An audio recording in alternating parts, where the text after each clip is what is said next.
भरत जी महाराज के निषाद राज के सुन के प्रसंग में जिस तरह से निषाद राज ने समझदारी से काम लेके और भरत जी की परीक्षा एक तरह से ली कि भरत जी राम जी के प्रीतम है या राम जी से कोई बदला लेना आ रहे हैं कि अकंटक राज मेरा हो जाए। इस परिस्थिति में निषाद राज ने जब भरत जी को ये देखा कि जहाँ जहाँ भगवान ने रात को विश्राम किया वहाँ जाके जो है दंड और प्रणाम कर रहे हैं, तब निषाद राज इतने विदे हो गए कि भरत जी के उस प्रेम के वशीभूत होकर वो सब कुछ भूल गए जो कुछ विचार उनके मन में था। अब भरत जी बराबर बातों में अपने मन में विचार करते हुए निषाद राज से कह रहे हैं कि नेक नैन मन जरन जुराऊ और जैसी राम लखन से सोए कहते भरे जल लोचन कोए।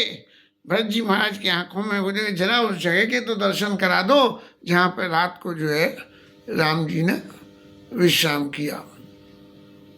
अब विश्राम जो किया, विश्राम करके वहाँ गए, प्रदक्षिणा करी, परिक्रमा करी, प्रणाम किया और उस सबको देख के निषाद राज इतने हो गए। भरत जी बार बार अपने मन की ग्लानि की बातें कहते हैं कि मेरा तो जन्म ही भगवान के बन जाने के लिए हुआ, विधाता ने मुझे राम जी के छोटा भाई और दशरथ जी के पुत्र होने की बड़ाई बेकार में दी, मैं तो सब तरह से अभागी हूँ।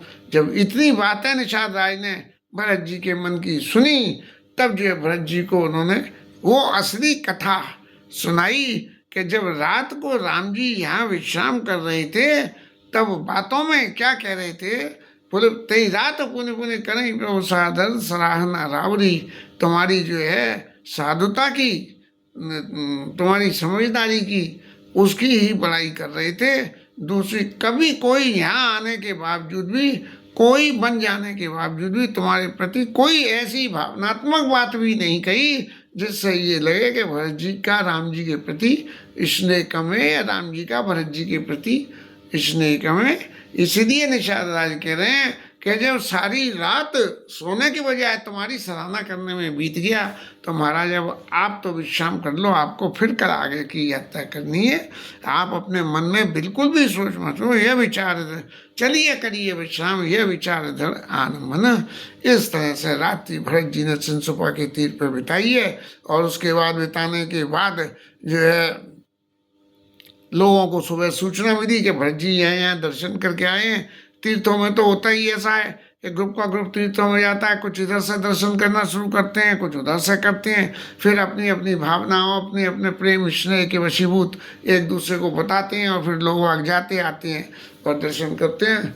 ऐसे अयोध्यावासी लोग वाग सब जा रहे हैं, और जाके भगवान के वहाँ दर्शन, उस स्थान के जहाँ पर रात को सोए हैं, भगवान ने विश्राम किया है, माने जो जो जगह भगवान ने विश्राम किया और रुके, वो सब जगह जाके जो है भरत जी महाराज के लिए तीर्थ के समान बन गए। और इस तरह से जो है सुबह हो गई। सुबह होके सब लोग नहा धो के तैयार होके निषाद राज के संग में आगे की यात्रा शुरू करी। और आगे की यात्रा शुरू करने में उन्होंने क्या हुआ, आगे की यात्रा शुरू करने में उन्होंने निषाद राज से कही कि महाराज आप तो चलो आगे आगे, और अब हम आपके पीछे पीछे चलेंगे। माताओं को शत्रुघ्न जी को सौंपा कि तुम इन्हें लेके पहुंचना, मैं निषाद राज के संग में जा रहा हूँ। और खुद गंगा मैया को प्रणाम करके जो है ये कहा कि गबु ने साथ बुलाई भाई लघु दीना, विप्रन सहित गवन गुरु कीना। और आप सुसरी पे आके और वहाँ सुसरी की गंगा की धार को देख के, और क्योंकि प्रयागराज के बाद गंगा का ऐसा स्वरूप हो जाता है कि जमुना जैसा नीला हो जाता है, यहाँ तक तो सफ़ेद जल है, और जब संगम पे जाके मिल जाते हैं तो मिलने के बाद में बनारस तक जाते हैं, तब तक गंगा, बनारस में जो गंगा है वो श्याम वर्ण की गंगा है। माने गंगा और यमुना बहनें हैं, और इन्होंने आपस में एक दूसरे के लिए जब संगम पे मिल गए, तब मिल के जो है गंगा मैया ने अपना स्वरूप यमुना मैया को दे दिया। निषाद राज के संग में चले जा रहे हैं। भरद्वाज जी के आश्रम में महाराज पहुँचे हैं। यद्यपि सारी रास्ता भरत जी महाराज पैदल चल के आए हैं, सब लोग बहुत दुखी हैं, और लोगों ने ये कहा कि महाराज देखो पाँव में छाले पड़ रहे हैं, आप नहीं चल पाओगे। तो वो ये कह रहे हैं कि राम जी महाराज जब चले गए नंगे पैरों, तो मेरे जैसे आदमी को तो सिर के बल चल के जाना चाहिए था, मैं फिर भी पैरों से चल के जा रहा हूँ, मेरे लिए ये बहुत डूबने की बात है। ऐसी भरत जी के प्रेम की बातों को सुन के और देख के सब सेवक लोग ये कह रहे हैं कि भरत जी अपने आप को राम जी का सेवक बता के कहते हैं कि मुझे सिर के बल जाना चाहिए, और हम लोग जो है हमारे स्वामी भरत जी हैं जो पैदल चल रहे हैं, तो हमें भी सिर के बल जाना चाहिए। सब लोग अत्यंत अपने मन में भरत जी की सराहना करते हुए और दुख मान रहे हैं। और भरत जी महाराज जी तीसरे पहर में जो है 3 बजे करीब हो गए, 6 से 9, 9 से 12, 12 से भरत तीसरे पर का कीन प्रमेश प्रयाग, कहत राम सिय उमगी उमगी अनुराग। सीताराम सीताराम सीताराम सीताराम।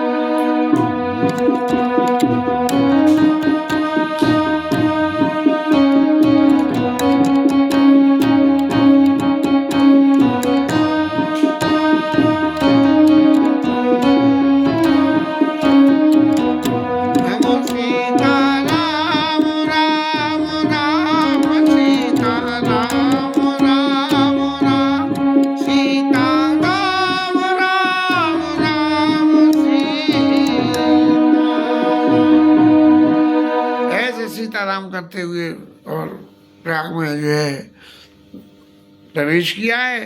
पाँव में छाले पड़ गए, और जैसे कमल के ऊपर ओस की बूंदें गिर के मोती की सी चमकती हैं, ऐसे भरत जी महाराज के चरणों में पड़े हुए छाले ओस की तरह के मोती की तरह से चमक रहे हैं।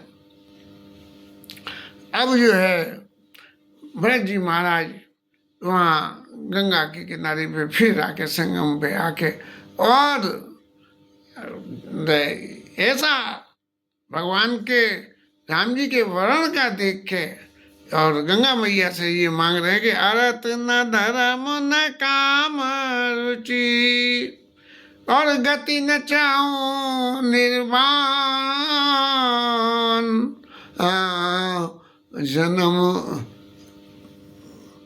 जन्म जन्म रति राम पद या वरदान नान। गंगा मैया से मांग रहे हैं, मुझे न मैया अर्थ चाहिए, न धर्म चाहिए, न काम, न मोक्ष, कुछ नहीं चाहिए, सिर्फ मेरे को राम जी के चरणों में जन्म जन्म रते, इसी जन्म में नहीं आगे के जन्मों में भी जन्म जन्म रते राम पद, राम जी के चरणों में मेरी जो है रति हो, मेरी मति हो, मेरी गति हो, ये सब जो कुछ हो मेरा वो सब राम जी के लिए हो।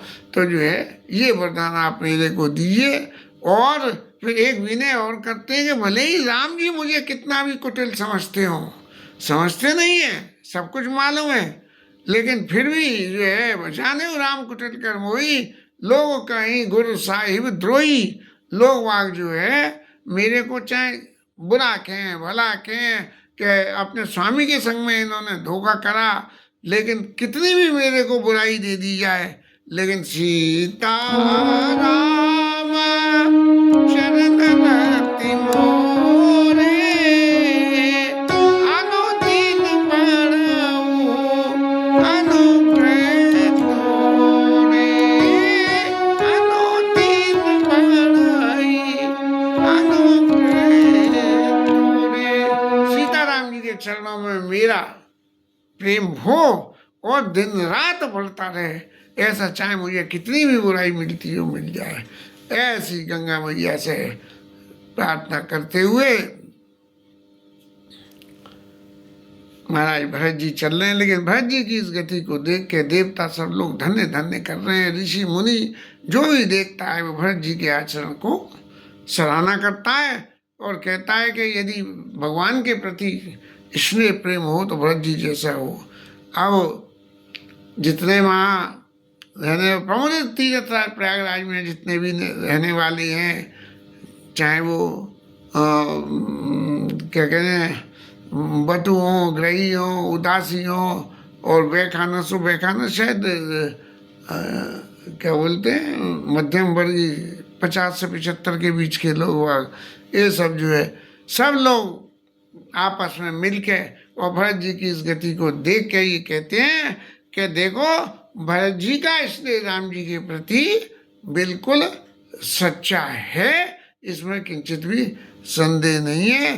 भरद्वाज ऋषि के आश्रम में निज गुण सहित राम गुण गाथा भरत नहीं चले जाएं सुमिरत रघुनाथा। राम जी के गुणों के साथ में अपने गुणों को भी सुनते हुए कि भरत जी का प्रेम सच्चा है, और भरत जी महाराज चले चले जा रहे हैं। भरद्वाज ऋषि के आश्रम में पहुंच के उन्होंने प्रणाम किया भरद्वाज ऋषि को और दंड प्रणाम करत मोन देखे, मूरत मंद भाग्य ऐसा भरत जी महाराज के यहाँ वो भरद्वाज ऋषि के आश्रम में प्रणाम किया और वहाँ प्रवेश किया। और प्रवेश करके बिल्कुल ऐसे जैसे कि कितना भाग्यशाली व्यक्ति को कुछ भाग्य का फल मिल गया हो, ऐसा देख के ढाई उठाई जो भरद्वाज ऋषि को प्रणाम किया है, तो भरद्वाज ऋषि ने भागते हुए और उठ के भरत जी को हृदय से लगा लिया, क्योंकि भरद्वाज ऋषि राम जी की सब लीला को जानते थे।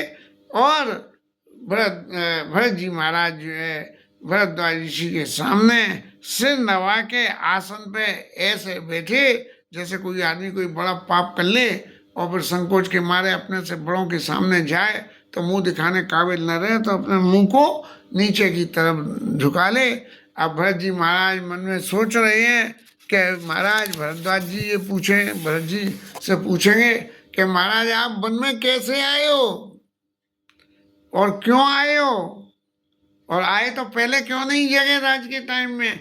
ऐसी बातें मेरे से पूछी जाएंगी और मैं उन सब बातों को क्या उत्तर दूंगा। मन में ये सोच के संकोच के मारे बैठे बैठे गले जा रहे हैं।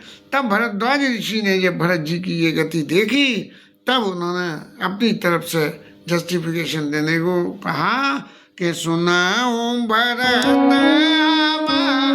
सब सुध पाई, विधि करतब पर कछु न बसाई। देखो भरत जी महाराज, हमें सब खबर मिल गई कि अयोध्या में क्या क्या हुआ है और क्यों हुआ है और कैसे हुआ है और किसके कराए हुआ है। ये सब विधाता की करनी के ऊपर में किसी की भी जो है नहीं किसी का भी अपनी नहीं चलती है। एक बहुत सामान्य सी बात जो आपको समझनी चाहिए कि आप संकोच में इतने गड़े जा रहे हो कि राम जी वन में आपकी वजह से गए हैं, तो आपकी वजह से नहीं है, विधि कर्तव्य पर कछु न बसाई। और तुम्हारा जो राम जी के प्रति स्नेह का जो गुण है, उस गुणतात तुम्हारे विमल जस पाई, और गाई और पाई लोगों वेद बढ़ाई। तुम्हारा जो यश है, इसका जो गान करेगा उसका नाम लोक और वेद में, जैसे Guinness book of world record में लिखे जाते हैं नाम, ऐसे जो है वेदों में तुम्हारा जो है गुणगान करेगा, उसका नाम जाके लिख जाएगा। बस एक सबसे बड़ी बात, एक ही बात ऐसी रह गई कि जिस बात को देख के कि राजा आपको राज्य देना चाहते थे, आपको बुला के अपने सामने राज्य दे जाते, तब जो है अत्यंत उचित होता। राम जी की तो लीला अपरंपार, राम जी की लीला है न्यारी। तो ये जो है, ये सबरा जो अब वर्तमान में प्रसंग बन रहा है कि आपको उनको पास जाना पड़ रहा है, अपने मन में ग्लानि करनी पड़ रही है, ये सभी बातें नहीं होती। लेकिन यदि लौकिक जगत के सिद्धांत को बात करें तो राजा कौन होता है? जिसको पिता राज्य दे दे, चाहे वो उनका पुत्र हो, कोई भी हो। जय पितु देई राज सोलहई, राजा तुम्हें बुला के यदि देते तो बहुत अच्छा था। राजा कोई भी हो, उससे कोई फर्क नहीं पड़ रहा। लेकिन सबसे ज़्यादा तकलीफ की बात तो ये है कि रामचंद्र जी को वन में जाना पड़ा, बस ये सबसे बड़ी बात है। और इस सब बड़ी बात के पीछे देवताओं ने मति फेरी, और कैकेयी मैया को लोगों ने बहुत समझाया, नहीं समझ में आई, लेकिन पीछे समझ में आई। तब कैकेयी मैया को भी चित्त में अत्यंत स्वभावी वश रान अयानी कर कुचाले अंतों पछतानी, तुम्हारी माता अभी तक पछताती है। और तब तुम्हार अलप अपराधु कहीं सो कहे सो अधम अयान असाधु। ये कैकेयी मैया ने जो कुछ करा उसके लिए कोई बुरा कहे, क्योंकि वो देवताओं के चक्कर में हुआ, और तुम्हारे लिए कोई बुरा कहे कि कैकेयी मैया की वजह से हुआ, तो ऐसे सब लोग जो है अयाने होते हैं, असाधु होते हैं। इसीलिए, लेकिन भरत जी महाराज, आपके चित्त की जो स्थिति है, आपके जो प्रेम की परीक्षा है, इसको कोई पार नहीं पा सकता। और आपने ये अत्यंत ही बल, अगर अभूयति कीने भरत बल, तुम्हें उचित मत सकल सुमंगल मूल जगह रघुबर चरण सने। आपने बहुत अच्छा किया कि आप राम जी के पास वन में आए, जबकि पहले से और लोगों को भी मौका था कि राम जी के पास वन में जाए मिले, लेकिन किसी ने इनिशिएटिव नहीं दिया। ये भरत जी ने इनिशिएटिव दिया। इसलिए भरत जी महाराज, ये बात तुम्हारे लिए बहुत मायने रखती है। अब कोई ये कह दे कि भाई ये भरत जी का ही गुण है, भरत जी का ही गुण है, ये भरत जी का ही गुण है, तो ये खाली तुम्हारा गुण नहीं है। ये गुण कौन का है? बोले कि तुम दशरथ जी के पुत्र, उनसे गुण है, और राम जी के छोटे भाई हो। तुम तो भरता मोर मते और धरे देव जनु राम सनेऊ। राम जी महाराज का स्नेह यदि शरीर धारण करके आवे तो वो सब जो जीवन में आचरण करेगा, आप वही आचरण इसमें कर रहे हो। तुम्हारे लिए भरत जी महाराज ये कलंक हो गया लौकिक रीति में कि भरत जी की वजह से राम जी बन गए। और लेकिन हम सब लोगों को ये उपदेश हुआ, क्या उपदेश हुआ कि राम भगति रस सिद्धि भाय समूह गणेश। इस वक्त जो है भगवान राम के चरणों की सिद्धि पाने के लिए, भगवान राम के प्रेम को पाने के लिए किस तरह से फॉलो अप करना चाहिए, ये तुम्हारे आचरण से हम लोगों के लिए उपदेश मिला है। तुम्हारा यश अत्यंत निर्मल है और तुम्हारे यश को गा के लोक वेद दोनों में बड़ाई मिलेगी। ये उस चंद्रमा के समान है तुम्हारा यश, जो कभी लुकता छिपता घटता बढ़ता नहीं है।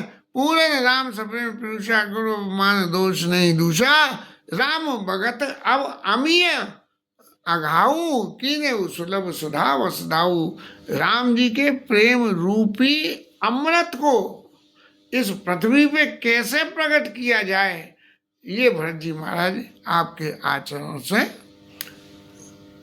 सिद्ध हो रहा है। सब राजा भगीरथ ने, तुम्हारे कुल में ही राजा भगीरथ ने गंगा मैया को लाए, और गंगा मैया को तो स्मरण करने से सबरे पाप ताप नष्ट हो जाते हैं। ऐसे ही कि दशरथ जी महाराज, जिनके गुणों को कोई देवता भी गा के पार नहीं पड़ सकते, उनके राम जी जैसे पुत्र, उनका कौन बराबरी कर सकता है। तो जिनके दशरथ जी महाराज के प्रेम के वशीभूत होकर राम जी महाराज जो है मनुष्य शरीर धारण करके इस पृथ्वी पे आए, ऐसे उन दशरथ जी महाराज और राम जी महाराज की कीर्ति को तुमने जो है इतना आगे बढ़ा दिया कि इसकी कोई सानी नहीं है। तुम अपने मन में जरा भी गिलानी मत करो कि तुम्हारी वजह से ये सब हो रहा है, और ये तुमको भगवान राम के प्रेम रूपी पारस मणि मिल रही है। ये भगवान राम का प्रेम जो है पारस मणि के समान है, ये तुम्हें मिल गया। अब इससे जो भी तुम्हारे चरित्र रूपी इस पारस मणि से जो भी अटैच होगा, वो सब लोग वेदों में उसकी बड़ाई हो जाएगी। और भरत जी महाराज को ये विश्वास दिलाते हुए कि कहीं भरत जी ऐसा ना समझे कि भरद्वाज ऋषि भरत जी के मक्खनबाजी कर रहे हैं कि कोई घर आया है तो उससे जो है प्रेम से बात करें, ऐसी बात ना बोलें जिसमें उसका चरित्र हनन होता दिखे। सो ऐसी बात नहीं है। वो कह रहे हैं कि हम तो देखो वन में रहते हैं, हाँ, और वन में रहते हुए सब कुछ संसार से कटे हुए हैं, कोई किसी बात से हमें ये मतलब नहीं है कि लोक वेद में क्या राजा क्या कर रहे हैं, कौन क्या कर रहा है। लेकिन हमने एक बात समझ में आई कि सब साधन कर सुफल सुहावा और लखन राम सिय दर्शन पावा। हमने प्रयागराज में रह के राम जी और सीता जी और लक्ष्मण जी यहाँ आश्रम में पधारे, उनका दर्शन हमने किया, ये हमारे लिए सबसे बड़ी बात है। तो हम जो यहाँ रह के इतनी तपस्या कर रहे हैं, उस सब का फल हमें राम जी का दर्शन हुआ।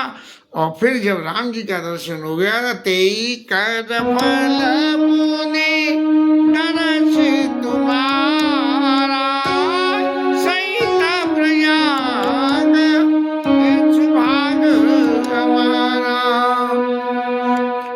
आप राम जी का दर्शन तो हमने करा, और उसके दर्शन के फलस्वरूप तुम्हारा दर्शन हुआ है हमें। इसलिए जो है भरत जी आप धन्य हो। आप अपने मन में किसी भी तरह की कोई ऐसी कल्पना मत करो कि ये सारी लीला आपकी वजह से हुई है। भरत जी महाराज कह रहे हैं कि देखिए गुरुजी, आप जो कुछ कह रहे हो सब सत्य है और वो सत्य होना भी चाहिए, लेकिन मेरे चित्त की जो असली बात है वो एक ही बात है कि मोही लगे वे श्री राम दुखारी। ये मेरा ही शरीर है कि जिस शरीर की वजह से सीताराम जी को वन में जाना पड़ा। ऐसा ये जो कल्पना मेरे चित्त की है, मैं इस कल्पना के लिए आपको किसी भी तरह से अपने आप को माफ नहीं कर सकता हूँ। आप चाहे कितना भी मेरे लिए मेरे चरित्र के लिए कितने भी अलंकार आप मेरे को दे दें, लेकिन मेरा चित्त यही दुख दाह दही नहीं चिचाती, भूख न वासर नींद न राती। मेरे को न रात को नींद आती है न भूख लगती है। और फिर मैंने अपने मन में सोचा कि भाई ये ऐसा रोग हो गया, अब इस रोग की दवा क्या है। तब जो है उस दवा के लिए ये हुआ कि लखन राम नहीं, ये जो बीमारी मेरी मिट्टी है, बनी है मेरी, कि भूख न वासर नींद न राती, तो इस बीमारी का उपाय क्या है कि एक ही है कि मिटई कुजोग राम फिर आए।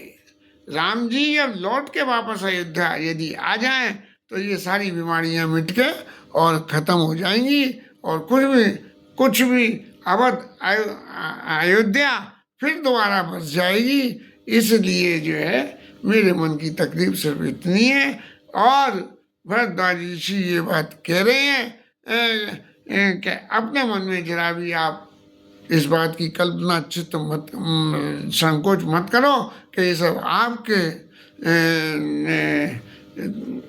आपकी वजह से हो रहा है। आपके चित्त का जितना दुख है, राम जी आपको चित्त में एक ही बात तो है कि राम जी आपकी वजह से दुखी हुए हैं, लेकिन जब राम जी के से आप जाके मिलोगे तब आपके जो है सारे दुख मिट जाएंगे, आपकी सारी शंकाएं निर्मूल होंगी और सब सिद्ध हो जाएंगी।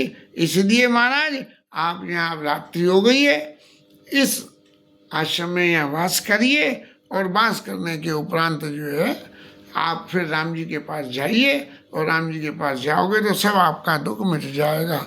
अब भरद्वाज ऋषि ने कह तो दिया, जो फौज की फौज अयोध्या की इतनी आई, इन सब का लालन पालन कैसे करा जाएगा, इन सब का स्वागत सम्मान सत्कार सब कुछ करने के लिए तब जो है भरद्वाज ऋषि ने माने एक तरह से जैसे निषाद राय ने भरत जी की परीक्षा ली, ऐसे ही यहाँ भरद्वाज ऋषि सब कुछ जानते हुए भी भरत जी की परीक्षा ली, और उन्होंने विधि विस्मय दायक विभव मुनिवर तपोबल कीन, विधाता को भी विस्मय में डालने वाले सुख और साधनों का की सृजन ऋषि ने जो है वहाँ कर दिया। और ऐसा हो गया कि लोग देख देख के ये ताज्जुब करें कि ये ऋषि महाराज यहाँ वन में बसते हैं, और वन में बस के भगवान का भजन करते हैं, तो ये इतने साधन इनके पास आए कहाँ से। ये महाराज भरद्वाज जी की तपस्या का फल था, जिस तपस्या के फल से उन्होंने रिद्धि सिद्धि को बुला के और कहा कि भरत जी महाराज राम जी के वियोग के ताप से तपे हुए हैं और अत्यंत दुखी हैं, कौन आई कर हरऊ सम कहा मोदित मुनिराज, आप जाइए रिद्धि सिद्धियों और उनकी भरत जी की सेवा करिए, और जिससे कि उनका ये दुख मिटे। लेकिन भरत जी का दुख तो राम जी के चरणों में, राम जी के चरण दर्शन करे बिना नहीं मिट सकता। इतनी सब संपत्तियां मिलते हुए भी मानो भरत जी ने ये भरद्वाज जी ने ये उपदेश दिया कि देखो भरत, संपत्ति मिलना ही सब कुछ नहीं होता है, भगवान के चरणों का प्रेम महान होता है। देखो हम इतनी यहाँ जो भी साधन करते हैं और इतनी संपत्ति हमारे पास है, लेकिन फिर भी उसमें लिप्त नहीं है। ऐसे ही आप भी अपने जीवन में भले ही अयोध्या का राज्य करना हो, लेकिन संपत्ति में अपने आप को कभी लिप्त मत करना, ऐसा समझ के भरत जी ने अपने मन में विचार किया। गोस्वामी जी लिखते हैं कि संपत्ति चकई भरत चक मुनि आय खिलवार, और ते निसी आश्रम पिंजरा राखी जैसे जैसे चकवा चकवी को तुम पिंजरे में बंद कर दो, ऐसे भरत जी महाराज भरद्वाज ऋषि की जो आज्ञा कि आप यहाँ विश्राम करिए, और राम भरत जी कह रहे हैं कि विश्राम हो कैसे, मेरे जी की जलन शांत हो जब विश्वास हो, और गुरु जी कह रहे हैं कि यहाँ करिए, तो इन दोनों के बीच में ऐसे डामाडोल हो गए भरत जी महाराज कि उनको ये पता ही नहीं लगी, ये सोच करते करते मैं इधर जाऊं भरद्वाज जी के दिए हुए संसाधनों का उपभोग करूं, या मैं राम जी के प्रेम की साधना में लगा रहा हूँ। इस तरह से जो है करते सुबह की सुबह हो गई पूरी, और भरत जी को निद्रा नहीं आई है, लेकिन भरत जी का चरित्र ही ऐसा है। आज कथा में कहने में कहीं ना कहीं कुछ कसर लग रही है क्या कुछ बोलने में, वो चित्त में संतोष नहीं हुआ कि भरत चरित्र को हम एक्सपोज कर पाए हों। तो संपत चक भरत चक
पवन सुत हनुमान की जय, महापति महादेव की जय, श्री राजी तरुण की जय, श्री राधा रानी की जय, जय श्री राधे।